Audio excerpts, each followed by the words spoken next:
Hello, good morning, everyone.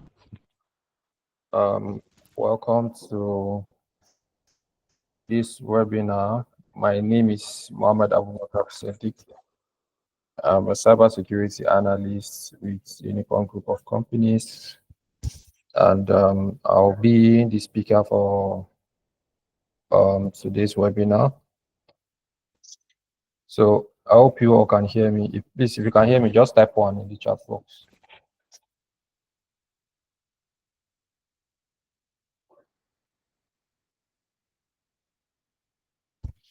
If you can hear me, you can chat. You can type one in the chat box.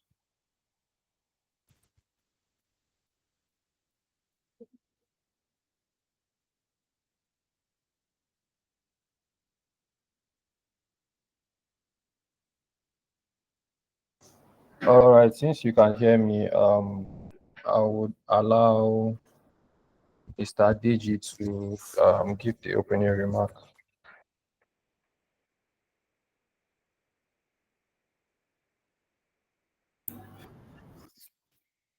Good morning, everyone. You're welcome to Unicorn Institute of Technology, and we are glad to have you all here. So today's session is on cybersecurity and the rise of AI. Our speaker, our facilitator will be Mr. Mohammed Abubakar Sadiq, and there's a whole lot in package for us all. So I want you to sit tight and listen to him. You do it to enjoy the session. Okay, Mr. Sadiq, over to you, sir. All right, thank you, DG. So I'll go ahead and share my screen so that we'll talk about this interesting and trending topic that we have in the digital space. So today we'll be talking about the rise of,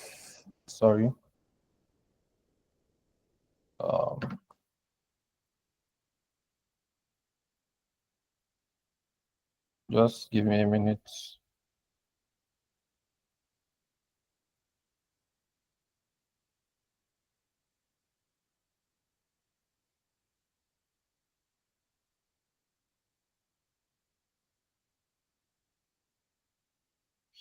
So hope you can all see my screen.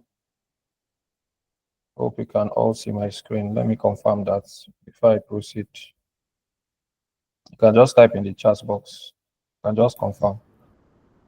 You can see it. You can see it. All right. Okay.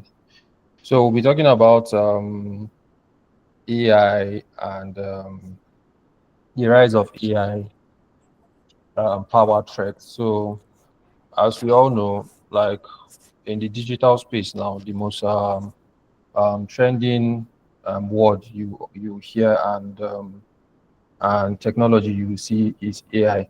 So ranging from chat GPTs, you understand, down to robots, self-driving cars and all of that. We have so many of them, you understand, and you see AI now in almost every space, you understand, in engineering, in biology and all of that. So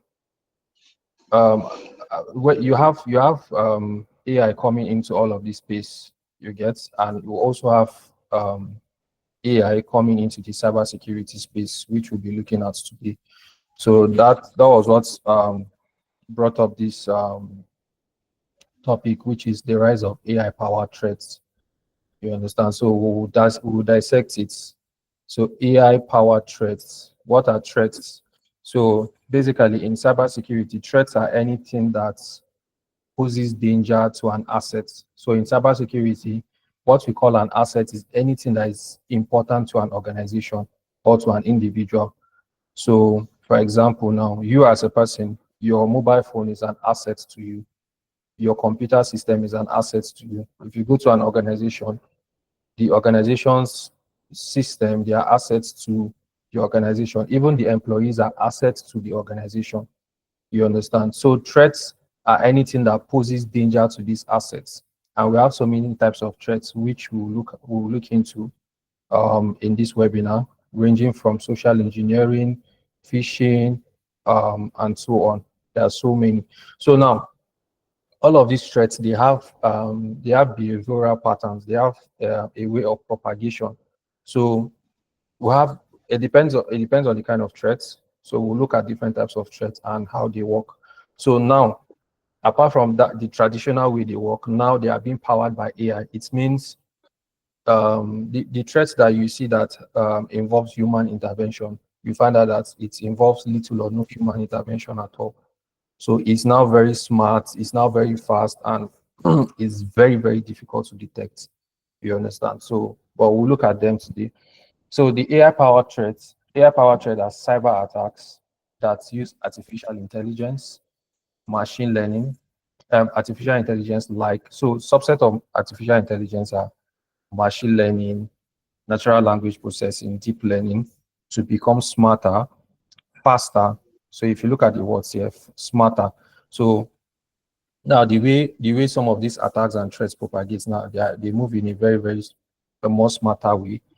They are now faster and they are more targeted and harder to detect. You understand? They learn from data, they adapt their behavior and can carry out attacks with minimal human inputs, which I just explained.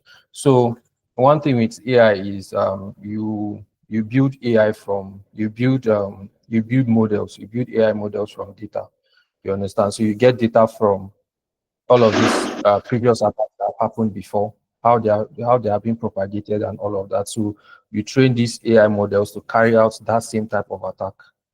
You understand? So if normally you as a human, it takes you maybe 3-4 hours to carry out that type of attack. Maybe with the use of AI, building the models with data and all of that, it will just execute that particular attack in less than like 30 minutes, and you start seeing your results.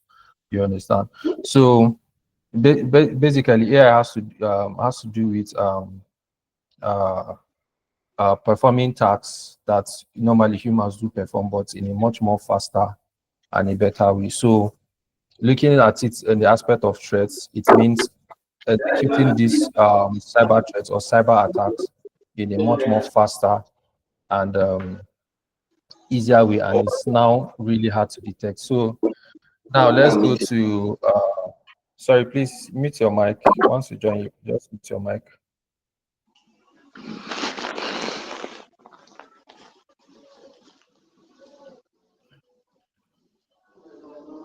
Mute your mic, please. So now we are going to look at types of AI powered threats. Like I've said, a threat is anything that poses danger to an asset, and I explain what an asset is. So the first one we'll be looking at is deep fake engineering, social engineering. So you might be asking what is deep fake social engineering. So deep fake are let's start with deep fake. Deep fake are AI generated images or videos or audios that are manipulated, you understand, to appear real. You get most times when you go to Twitter, you find out that someone will say, Donald Trump said this, but there's a way that when you look at it, you actually know that this man didn't say this thing. You understand? So those are deep fake audios, or let's say deep fake videos. Those are deep fake videos. You understand? Someone can just get a sample of your audio, and you can just train an AI model to based on that data he has supplied, to train based on that type of sound or that type of voice. You understand? And the person can generate an audio from that. So that is deep fake. You understand? Then social engineering is used in cybersecurity. It's an attack in cybersecurity. It has to do with the psychological manipulation of individuals. So um, psychological manipulation of individuals to reveal sensitive data. So social engineering, the thing is, in cybersecurity is known as social engineering, but like in the normal Nigerian space, what these Yahoo boys do is also known as social engineering, where they will they'll go online, they'll come up with a fake profile, they'll speak to somebody, yes, I'm this, I'm this, I'm that. You get, you'll start knowing what the person likes and all of that. You get get just to get information or to whatever sensitive documents or whatever it is they're looking for. You understand? So that is social engineering. So deepfake social engineering now has to do with creating realistic but fake videos, audios of somebody, maybe either like a politician or a CEO or whatever it is, whatever profile of the person they want to use. You understand? So that they will use it to trick individuals. You get, so if you look at this explanation here, I said scammers can use this to clone the CEO's voice and trick maybe even the finance manager into urgently transferring funds. So for example, now someone can come up like with a deep fake of himself, like, oh, I'm in serious problem, this and that, you get, and please can you send me money and all of that. And if you really look, if you look at it and you don't really pay attention, you might actually feel that yes, this is real, this is coming from this person, and you make that transfer. I've seen scenarios like, even on, I saw that thing on Facebook. So someone put up like a fake burial of one MD. I think either an MD or a CEO in the US. Is actually a fake burial ceremony, and he was live streaming that fake burial ceremony. So while live streaming, he was like, "Oh, please, you should contribute for blah blah blah blah blah." You get, and all of that, and people were just donating um, because most times their mode of collecting money is crypto. So people were just donating Bitcoin. There was a Bitcoin address there, Ethereum address, USDT address. People were just donating money. So it was later people reported the accounts and the fake live stream, and Facebook had to put it down. You understand? So there are so many scenarios like that. Even for this iPhone 16, the launch they did, I was actually live. I wanted to watch the launch, but when I entered, because it's always live streamed on YouTube. So when I entered YouTube, like you see so many channels apart from like the Apple channel, the official Apple channel, you see so many channels doing live stream. So once you just put on anyone, you just see either the Apple CEO or one of their maybe top officials like that will be telling you our live stream will start in 5 minutes, blah blah blah. You can support the live stream, or you can participate in a giveaway by sending so amount of sorry, crypto to this address. I saw lots of channels like that, and before YouTube could put that down, it took about I think 20-30 minutes. You get, so before they could put all of those live stream down. So all of those live stream, they are deep fake social engineering threats. So it's a type of AI powered threats. So the second one we have here is automated phishing.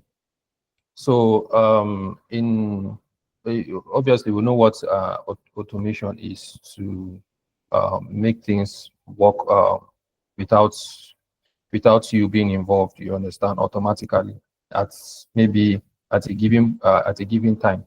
You get, so, but now you'll be wondering what does phishing means. You get, so phishing is actually the fraudulent practice of sending either emails or maybe even like text messages, you get, purporting to be from reputable companies. You understand, so that they could collect personal information such as either password, credit card, or whatever it is. So I believe you might have come across times where you get emails from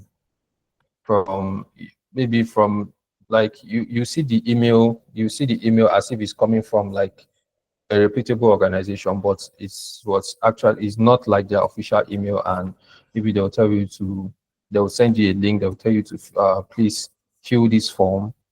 We want to get these details and that details from you. You understand? So all of those phishing emails, they are being crafted by humans. You understand? Either the emails, either through text messages, you get, they are crafted by humans. But now we have AI powered phishing emails. You understand? So they can use so these AI powered phishing emails, it doesn't require you as the attacker or you as the human to think of coming up with the phishing email. It will just automatically come up based on who you want to send it to or the number of people you want to send it to. It will just automatically come up with, it will generate a good phishing email for you with perfect grammar, no errors, everything very convincing. And you understand, it will deliver that for you.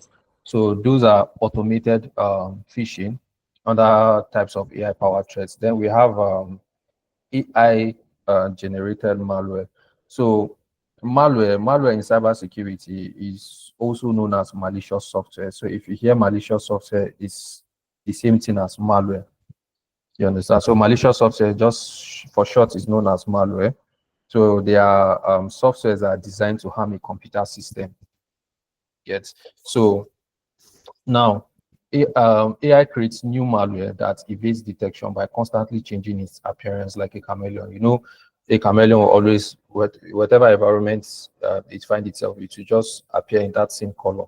You understand? So AI will always, and you know, it becomes more difficult because it trains itself with data.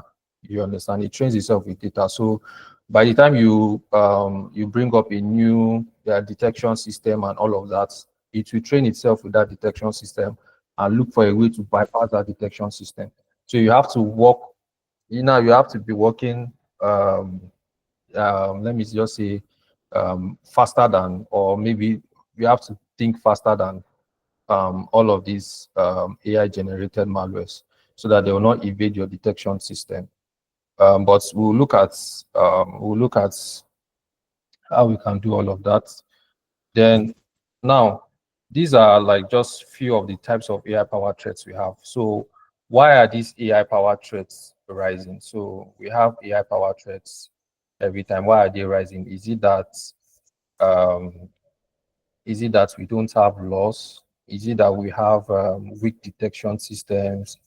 You understand? So here we'll look at some of the reasons why they are rising. So one of the reasons why they are rising is weak policies and regulations. So if you look at the AI space, it's not like in the cybersecurity space, um, there are laws and policies, regulations govern um, that govern ethical cybersecurity practice. You understand? So you cannot do things anyhow. Once you just go once you just go against the ethical guidelines, then you'll be fined. You understand? Or you might even end up in prison. You get. So now looking at the AI space, we don't really have, there is no like international law, or there is no law stopping anyone from creating deep fake videos or weaponizing chatbots like you know, when you go to some websites, you have chatbots, like you can just speak with the chatbots, and if you have any question it will reply you. So those are chatbots. So attackers can freely without any legal consequence in many countries, like carry out all of these AI powered threats. The only thing that would the only thing that would maybe help in arresting some of these individuals is if after carrying out this, if after creating these deep fake videos, audios, and whatever it is, they are used to carry out any of these cyber threats or attacks, and it was successful, and it was actually traced, and maybe traced to a person's computer, or traced to a particular person, and that person is arrested. So they will find that person um, based on that particular attack he carried out. You understand? But you just creating a deep fake video or you just creating a deep fake audio or even an image, there's no law stopping you from doing that.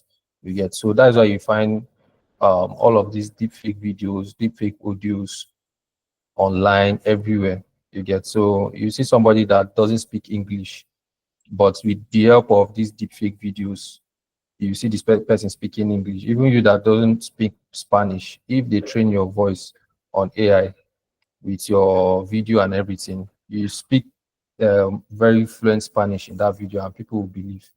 You understand? So those are the challenges we are facing. Then speed and scale of attacks. So AI automates, this second one, AI automates attack at massive scale. So instead of sending 10 phishing emails manually, an AI system can send 10,000 personalized emails in minutes with all names, rules, and relevant content. Organizations are overwhelmed because the volume and variety of attacks increase massively. So normally you get if you are carrying out a phishing attack, you get yourself doing the sending, you understand, manually by yourself.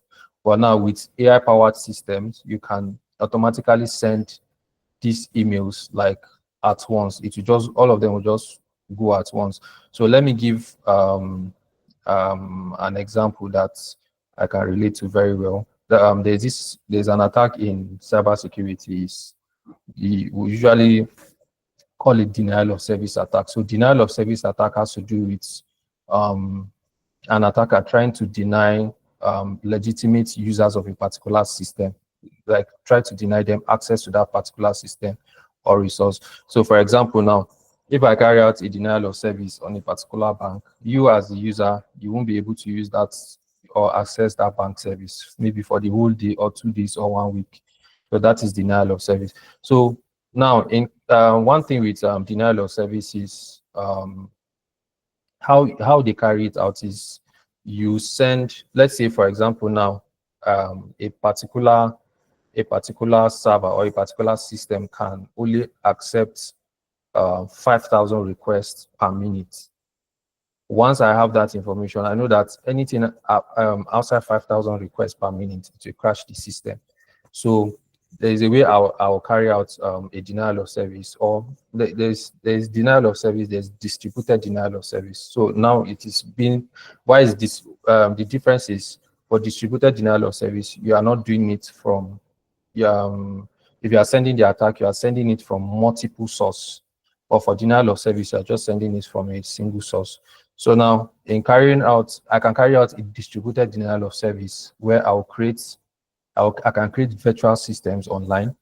You understand? So if my laptop normally will send maybe 6,000 or 7,000 requests, the other botnets that I've created, the other systems the virtual systems I created online can also send 7,000 requests.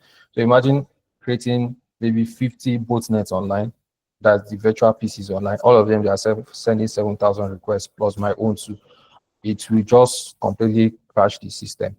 You understand? So you can, all of these things are being done using AI. You get, so low barrier to entry. Basic skills can launch sophisticated attacks. A scammer with basic computer skills can use a predefined chatbot to generate phishing messages or deepfake to mimic someone's face or voice. So as we all know, AI has made everything easy. So you can basically go to AI, ask for anything, in fact, if you want to build a website, it will help you out. If you want to do anything at all, it will help you out. So you don't need to go and learn something from somewhere. You get, it will give you directions on how to carry out or how to generate phishing messages or to carry out any attack.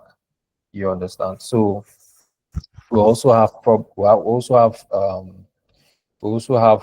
these problems. Then open access to AI tools. So many AI tools are freely available online. So even if not that, for ChatGPT, that they just have this monthly fee of $20 per month. But even the free version, you can do a lot with the free version if you know how to prompt AI very well.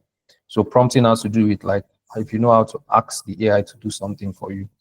So if you know how to prompt it very well, you actually get what you want from image generation, whatever it is. And trust me, it will come out very, very well. It will come out clean. So we have DeepSeek. We have so many AI models in place now. So all of these things now um, aid these cyber threats and attacks. So you could even see of recent too, even with AI, you can just, if you have an old picture, maybe of somebody or one of your old pictures that is not very clear, it will just bring it out clearly for you with all the graphics and everything, and you'll be marveled. So these are the things that AI does, and is actually free.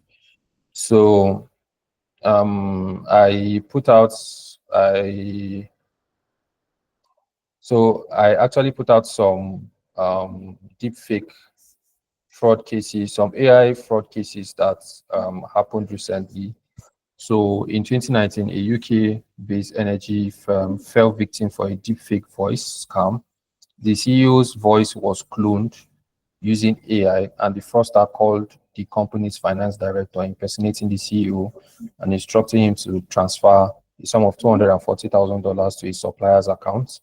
The scammer used AI to mimic the CEO's voice, making the request sound legitimate. The finance director didn't question the voice as it was almost indistinguishable from the real CEO. The company lost $240,000 before realizing the fraud. This incident and highlighted how even high-level employees could be tricked by AI-generated voices. Deepfake technology is now sophisticated enough to imitate voices and faces convincingly. So you see, even with just like I explained that with deepfake, if you are not speaking English, it will make you speak English. If you are not speaking Spanish, it will make you speak Spanish. So it will take another level of authentication, because in cybersecurity there's something that we call multi-factor authentication. It's like a double authentication method. So if you authenticate with the first authentication system in place, you have to authenticate with the second one. So the problem they had was that the finance director did not authenticate the requests for the second time. He just believed, your CEO calling you and instructing you to make a transfer. You won't want to waste his time, or you don't want to question him. But for the sake of security, we don't actually look at that. We ensure that everybody complies with, if there is a multi-factor authentication system, we ensure that everybody complies with it, because security is everything. It will be very difficult now for them to recover this money. Even though they will recover it, they will face lots of challenges and all of that, and it might affect the entire business and company. So there should be multi-factor authentication system where is either after picking the call of the CEO, then there should also be like a digital signature coming from the CEO, or whatever it is. There should just be like a second and a third means of authentication. You understand? Just like most of us, we use OP now. If you are trying to send money to somebody for the first time, and it's actually a large amount of money, after putting your fingerprint, OP will try to call you. OP will even try to take your facial recognition to be sure that you are the person that is making that transfer. So that is multi-factor authentication. So these are the ways to curb some of these, to stay to stop some of these attacks. So I could also remember in one of like the state's universities too, the boss had to almost made this same mistake of transferring money to a particular academic body. You understand? And the message actually, it looks like it was coming from the VC, and they sent him the message like 2 days before there was like a smooth communication. So he actually thought it was the VC, not until the day he was supposed to complete everything, he tried his best to go to the VC's office and tried to make confirmations, and he found out that he never even knew about all of these things. So you see, it's very good to implement like a two-factor authentication method. So let's look at another attack. So in 2020s, attackers used AI-powered tools to write phishing emails that were almost indistinguishable from legitimate corporate communications. These emails were crafted using machine learning models to ensure high relevance and personalization on data, scripts from social media and email history. So data scripts from social media and email history, these are the data they use to train the AI model with. So instead of a generic phishing email, these messages were highly tailored, mentioning specifics like project names, the recipient's post name of or recent activities, increasing the chance the target would click on malicious link or attachments. These emails had a significantly higher success rate of up to 70% than the traditional phishing campaign. So, especially when targeting high-profile individuals, AI makes it easier for attackers to craft highly personalized and effective phishing attacks. So I explained this, and there was actually a survey carried out, and it was discovered that AI written phishing attacks have a success rate of 70% as compared to the traditional phishing attack that you might want to carry out by yourself. So you could see anything that has like a benchmark of 70 out of 100 is excellent. So we have to do a lot in stopping all of this attack. So for this one, this an AI assisted password cracking. So in 2020, researchers discovered that AI could be used to crack passwords much faster than traditional brute force techniques. So let me explain this. Traditional brute force has to do with is an attack in cybersecurity where an attacker tries every possible combination of characters to gain unauthorized access to a system or like an account. So brute force has to do with, let's say I take your phone now and I'm trying to, and it has a pin passcode, and I've been trying the passcode. I tried it once, twice, thrice. I'm just trying like different combination, maybe based on little information that I've gathered. So that is brute force attack. So AI tools such as those based on neural networks learn patterns in common password structures and could guess password by understanding human behavior and password choices. The AI system analyzes millions of password combinations and recognizes common patterns like the use of personal names, dates, or keyboard patterns, such as QWERTY 1 2 3 4 5 6. So let me explain this for people that also use common passwords. Like maybe you just join your first name or your last name with 1 2 3. Just know that one day, if you are being brute forced, it's most likely like 80%. There's 80% chance that your account might be brute force. So under the standard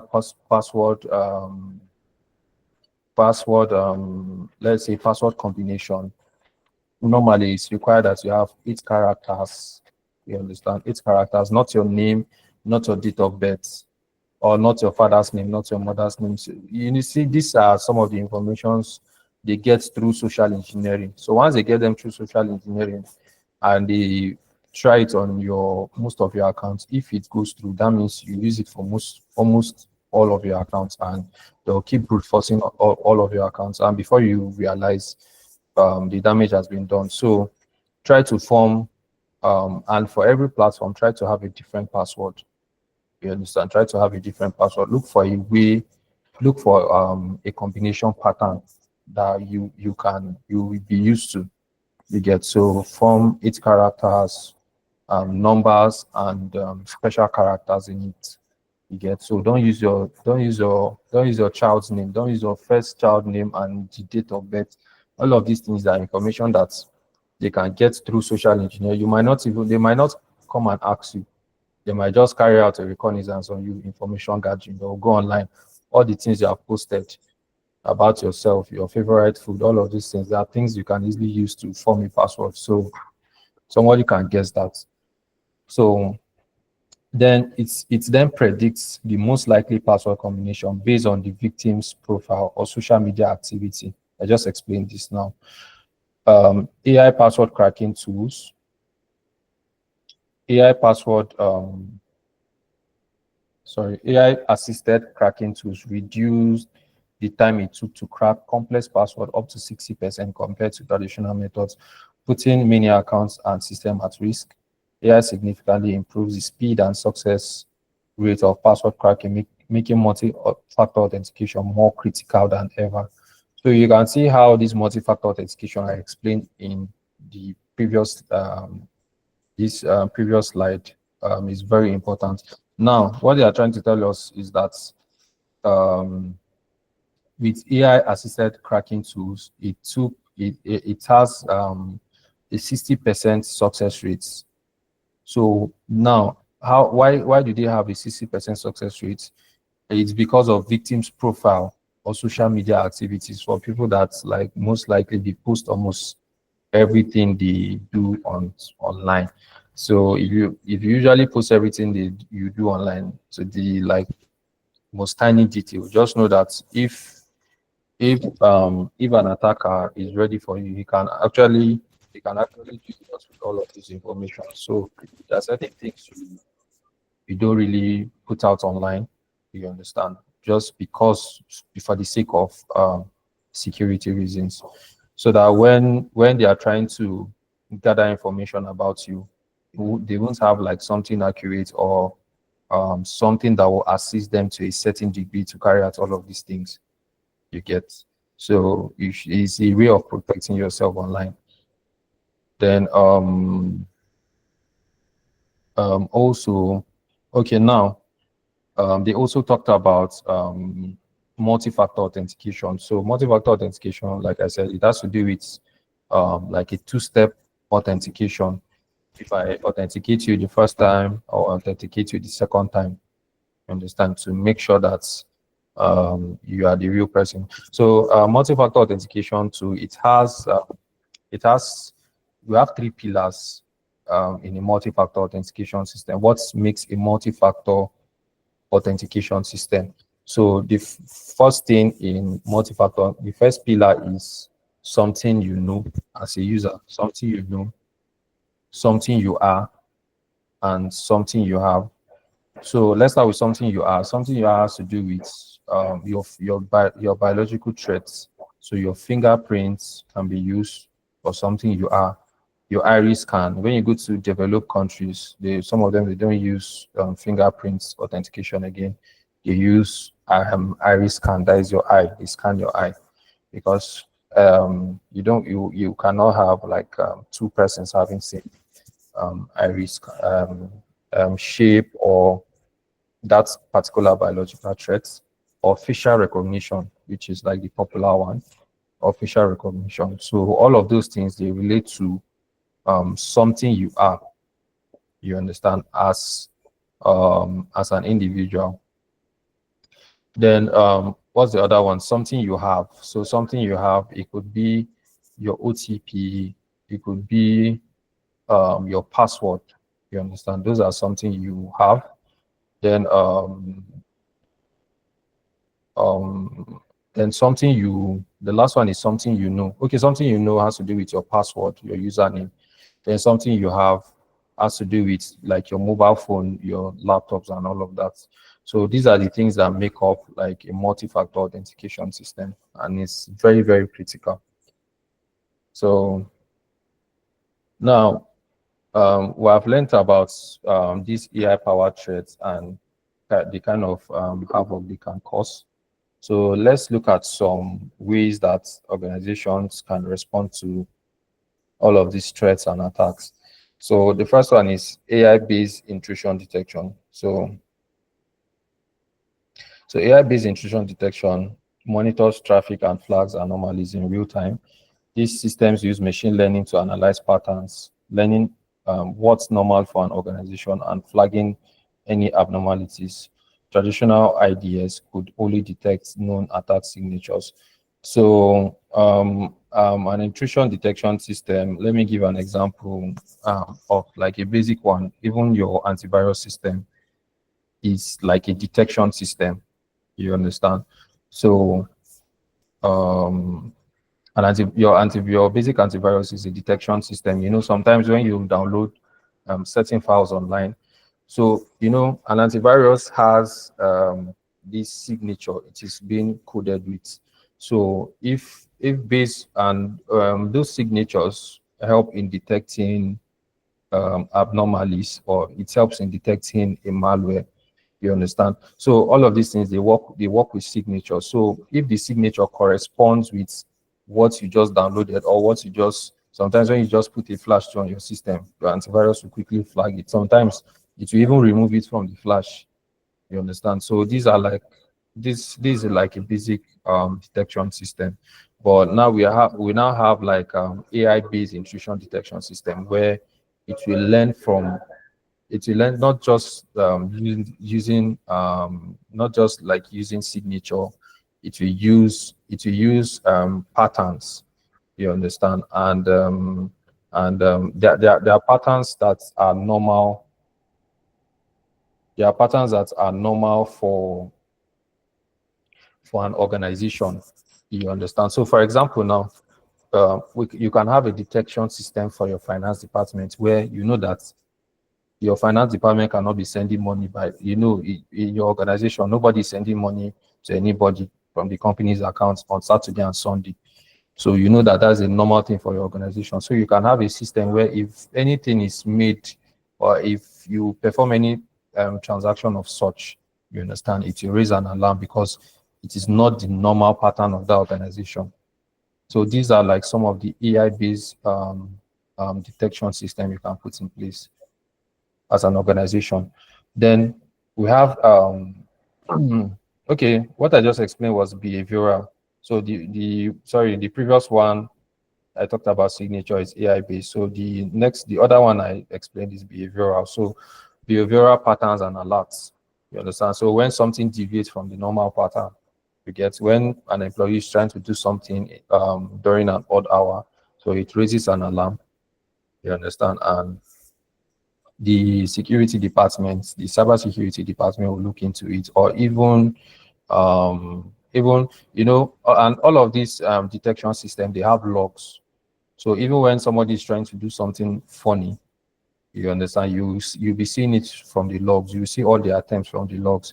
If anybody is also trying to carry out denial of service, and one of the patterns of denial of service is irregular um, irregular data or network usage. So you see like high amount of higher, you experience like a huge traffic abnormality, you understand, in your network, and you could easily see it from the log. So it's very easy for you to look for the to look at the IP addresses originating from and block it. You understand? Or maybe you want to actually find out about though this one is just like a regular office thing, where people usually download movies, and maybe somebody is trying to download an entire series, and you have seen like huge amount of data, you understand, pointing to going through a particular IP address. So it's very easy for you to detect and ensure that it doesn't go against your company's policy. So then threat intelligence platform.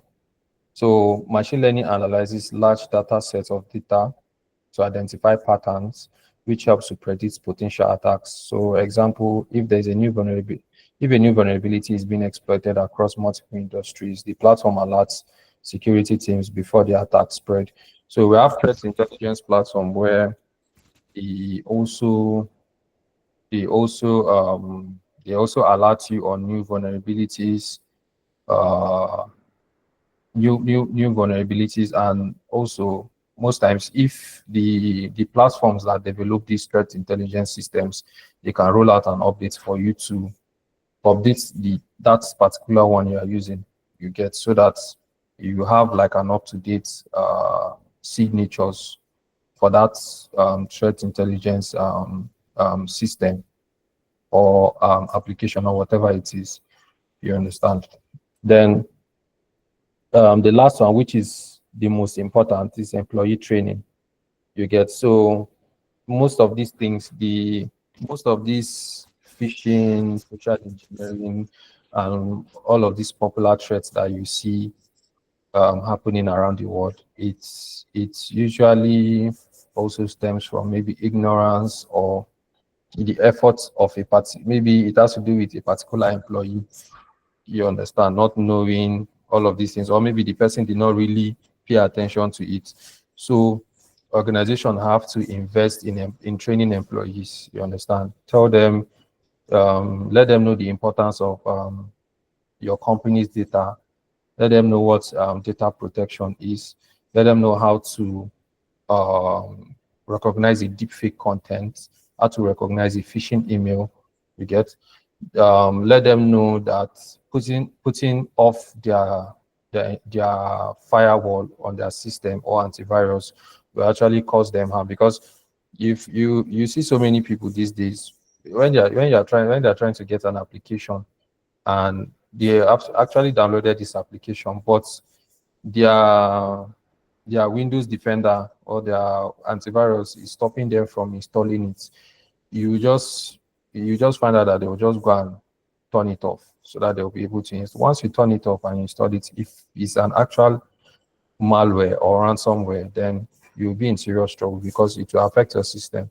You are the one that turn it off. So it's not a good practice. You understand? Both for yourself or if you are working in an organization, it's not actually a good practice. So always ensure that your Windows Defender is very, very good. So Windows Defender or any endpoint security tool you are using, any antivirus you are using, ensure that it's always up. And if it flags any threats, make sure that you always look at it. So employee training is very, very, very important. So if they can pay attention to all of these things, then you have like you have less threats that you deal with. So for example, now an employee might receive a phishing email. Instead of the person to, if you don't know what to do, you can take it to maybe your IT department or someone that you know that it's in cybersecurity. You get, say, please help me look at this email. You understand? But some of them, instead of, because they don't know what it is, they just interact with it and they get infected. So employee training is very, very important. So let's look at some ethical issues and future implications of AI based systems. So AI is very good. It will help us automate tasks. It will make our work easier, even though it doesn't help some people in how will I put this now? It's some people, they actually get lazy in doing some stuffs because AI is already doing that for them. But it's very good like my boss said, he said it's very good you embrace technology. So we have to embrace AI. It's here to stay, you understand? But there are some little things that we have to pay attention to, you get. So while developing AI models, you also there's something that they call bias in AI models. So when developing AI models, ensure that it's not, ensure that your model is not biased. Because if your model is biased, you'll be having lots of false positive, especially when you design it, or when you get when you are using AI's security detection tool. ensure that it's not biased. So for I made an example of a biased AI system where an AI based hiring system have shown bias towards people in a certain demographic region, or maybe your AI is biased towards fair people or black people. You understand? So you have to train your models to ensure that there is no even 1%, ensure that the system is not biased from any angle. So then the next one, we have autonomous weapons. AI controlled military system could make life or death decisions without human intervention. So accountability becomes unclear. So now we have so many AI powered military systems ranging from drones. So you see some drones that are being used to, like you see some US military drones that they um, used to target some high profile terrorists.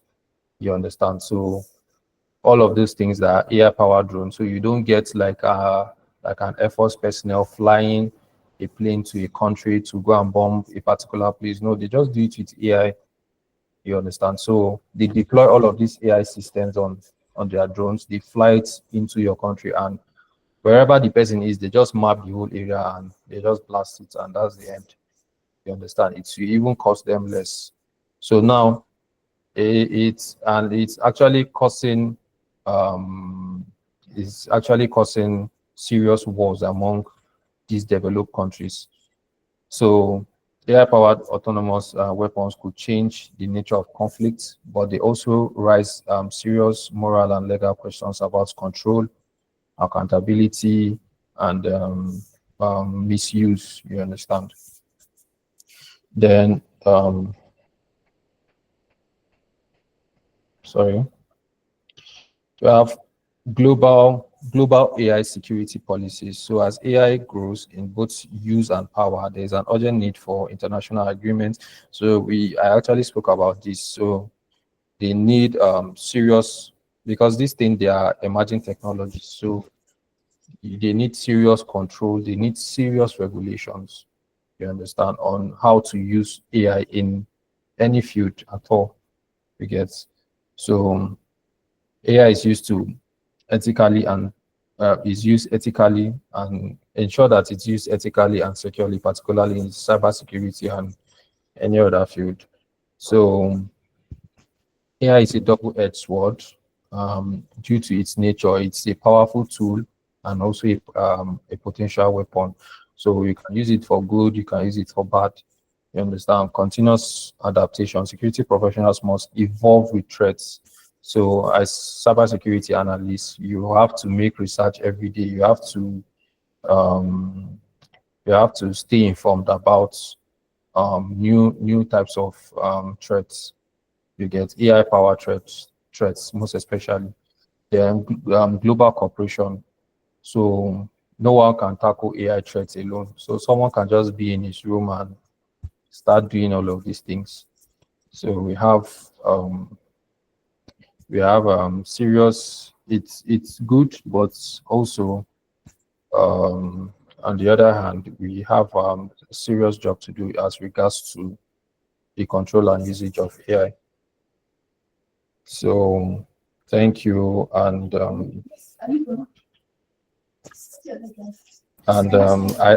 want to ask if there will be any questions, but let's hear from KG. Okay. Thank you so much, Mr. Sadiq. Please, you can respond to your best terms, your best emoji to appreciate the facilitator. That's a good presentation. Thank you so much. Thank you, Peter. Thank you. Yes, thank you. That's awesome. Okay. So, do we have any questions? We would like to take 3 questions. You can just signify by raising your hands, and you can unmute them. Okay, so we have Ojo, Ola, any other person? Okay, so while waiting for others, Mr. Ojo, please, you can unmute your mic and ask your question. Okay, thank you. Good morning. Please, I really appreciate the teaching. So you asked us to stay abreast of, be informed about the new threats that are coming up. But I look at it these days. We make use of telephone and we make use of our device like computer and iPad. So these days it's easier to attack when you use your computer, that is a laptop. But on our phone, I know the manufacturer has patches, which it asks us to update from time to time. So, but why, can you just explain why is it difficult? Most when you are using a device, phone as a device now, attack is lesser in when you make use of telephone, because there are applications you have there that you have used multi-factors authentication and makes it easy hard for people to come in. But like when I was doing my hands-on interview, there was a scenario, social engineering, that I explained that time. I said I use a Ford car. My Ford car has issue of a turbocharger, and the turbocharger is expensive now. So I now try to order a turbocharger abroad. I saw a site that is very cheap, but not knowing that those people, they've checked on me that I do visit site that sells those things cheaper. I'm looking for a site where I can get it cheaper, and they have set a site that I don't know. I did not know is a fake site, and I send it to someone in US that, please, can you buy the turbocharger for me in this place? It's cheaper, and that person bought using his credit card. So, and he found out that they were taking his money in Asia. And thank God that he said he put a fraud alert on that account, but the bank paid him back because there was a fraud alert, and they traced the money to Asia. So I want to find out, that is a social engineering, I think. So why is it that it's lesser in telephone when you are using telephone and you are using computer? Can you just explain to us? Okay. Okay, Uh, Sadiq. okay. So I don't think you have actually checked the data, which one Okay. is much more um, where you Prone have to much attack.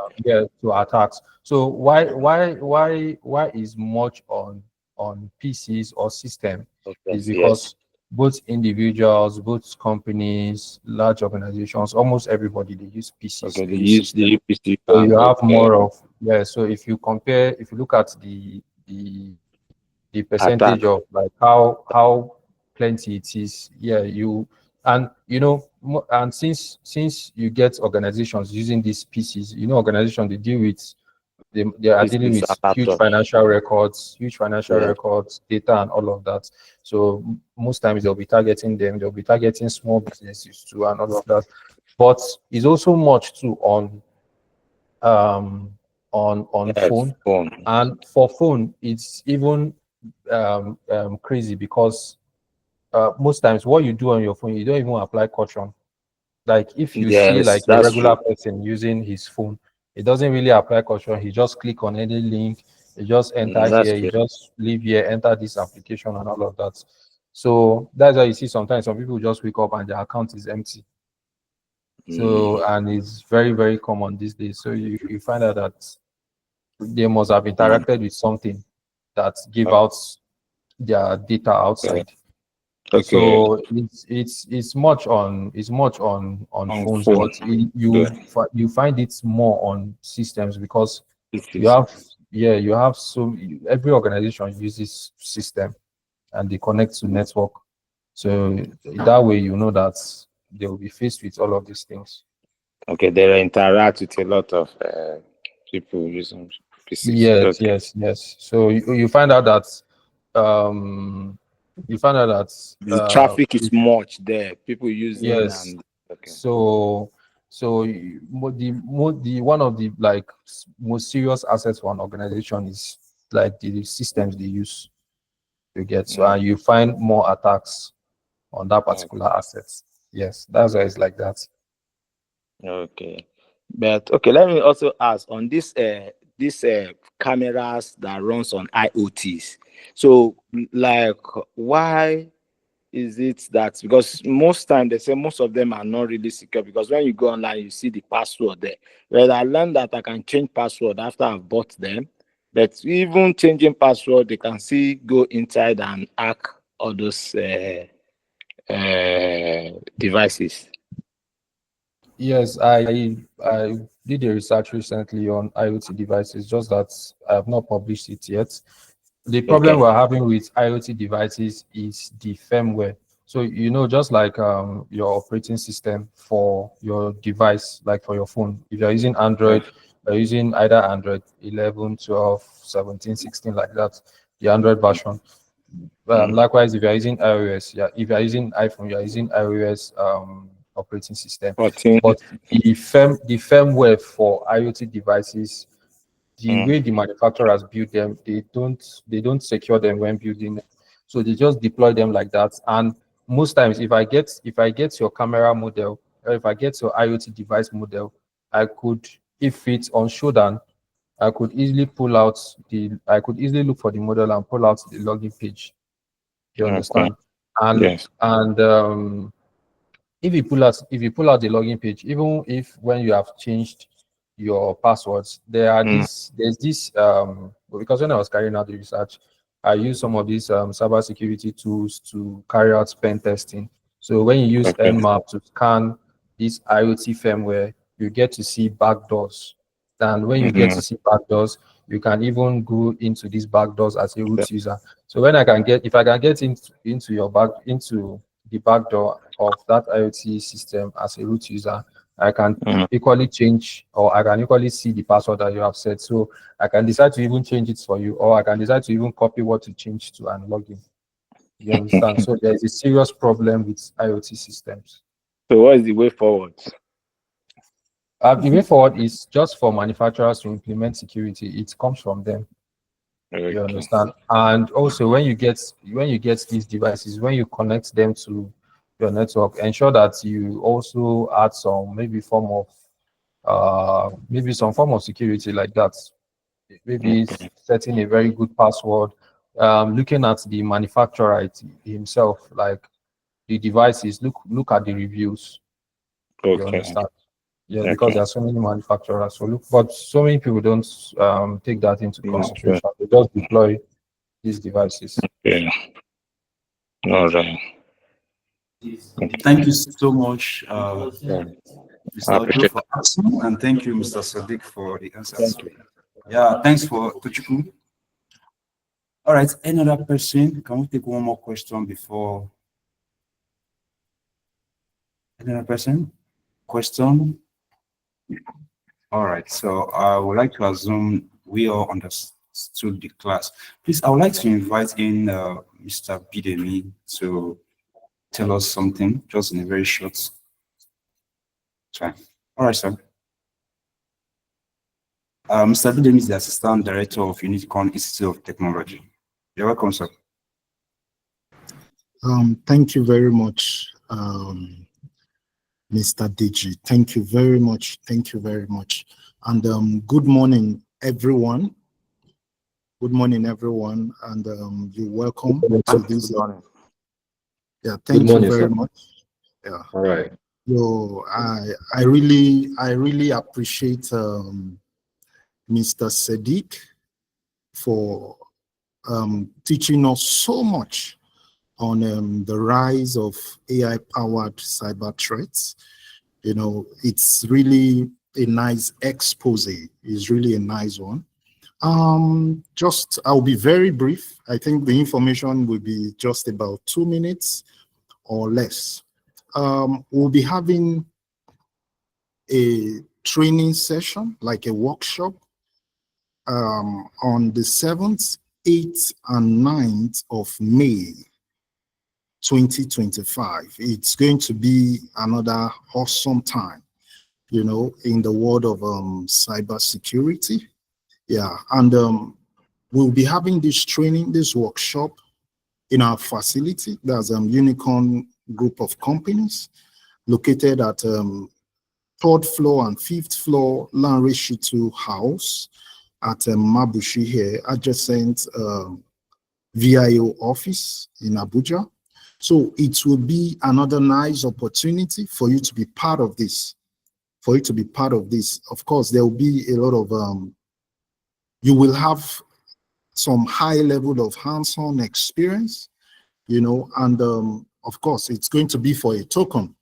It's not going to be free, you know. So, and we will be sharing a Google form for those of you who are interested, you know, and I know somebody is asking now how much they won't collect. No, it's actually for a token. So it's for 150,000. Yeah, and it comes with a lot of packages, which I may not be able to mention here. So, and it's going to be a nice one. Really, it's going to be a nice one. I can assure you that you'll be glad you're part of it. You'll be really glad you're part of it. And alongside, you'll be seeing people from different NGOs and government organizations, you know, so it will also be another awesome time for you to network, you know, so and make some nice business related relationships, you know, so it's going to be a nice one. And we really will be glad to have you to be part of this workshop. So just like I said, it's going to be on the 7th, that is Wednesday, 8th, Thursday, and 9th, which is Friday of the month of May in the year 2025. So thank you very much. A form will be shared. You can as well fill the form just to indicate your interest. Thank you very much. Thank you very much, KG. Sorry, thank you very much, Deji. Thank you very much. Thank you very much. So over to you, Deji. Thank you. Okay, thank you everyone. As our assistant director has said, you can fill the form, check the message session. The form is there, you can fill the form. Also, for some of us asking, of those of us that need the recording of this webinar, to be posted on our YouTube channel, Unicorn Institute of Africa, Unicorn Institute of Technology. It will be posted on our YouTube channel exactly 4 p.m. today, so you can have a full session to yourself for replay and much more. All right, so if you're interested in the executive training that is coming soon, networking, learning, career guide, you can fill the form in the message session. Thank you, everyone. We've come to the end of today's webinar. See you soon next time. Bye.